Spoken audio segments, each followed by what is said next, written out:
Hey everyone, and welcome to our series on the Daily Stoic. January 30th.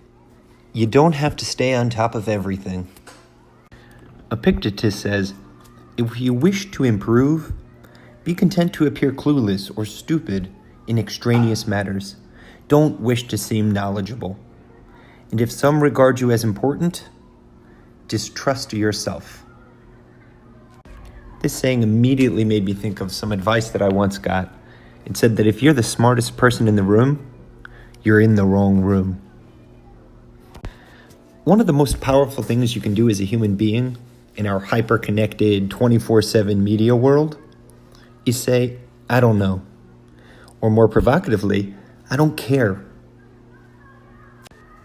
Most of society seems to have taken it as a commandment that one must know about every single current event, watch every episode of every critically acclaimed television series, follow the news religiously, and present themselves to others as an informed and worldly individual. But think, how much does it cost to do all of these things? But where is the evidence that this is actually necessary? Is the obligation enforced by the police? Or is it that you're just afraid of seeming silly at a dinner party? Yes, you owe it to your country and your family to know generally about events that may directly affect them. But that's about all. Try to remember the 5x5 rule. If it's not going to matter in 5 years, don't spend more than 5 minutes upset about it. So try and take measure. How much more time, energy, and pure brain power would you have available if you drastically cut your media consumption? And what would you actually lose without any media? How much more rested and present would you feel if you were no longer excited and outraged by every scandal, breaking story, and potential crisis, many of which never come to pass anyway? So try to remember that your mind is a factory, and what you put into it will eventually come out of it. Stand guard at the door of your mind. Make sure that what you're letting in will someday be something you're proud to have come out. Well, I recently had a 2-week stay in the hospital. My first son got injured and needed to have surgery on his leg.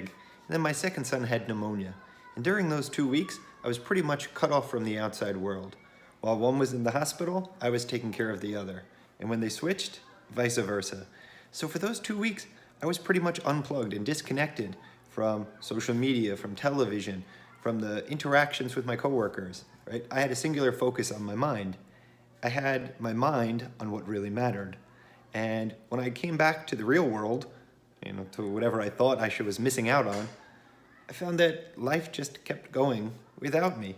And the things that I thought I needed to get caught up on didn't matter at all. And after reading today's passage, I gladly let them slide.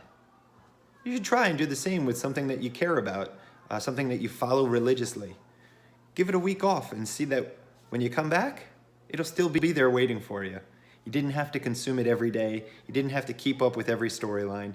That you can enjoy it just as much after a break, before a break, and sometimes even during a break. So I challenge you. Figure out what you've been enjoying following and give it up. Test yourself. See if you can do it. And I promise your life will get a little bit better. As always, this passage comes from The Daily Stoic by Ryan Holiday, an amazing book that I can't recommend strongly enough.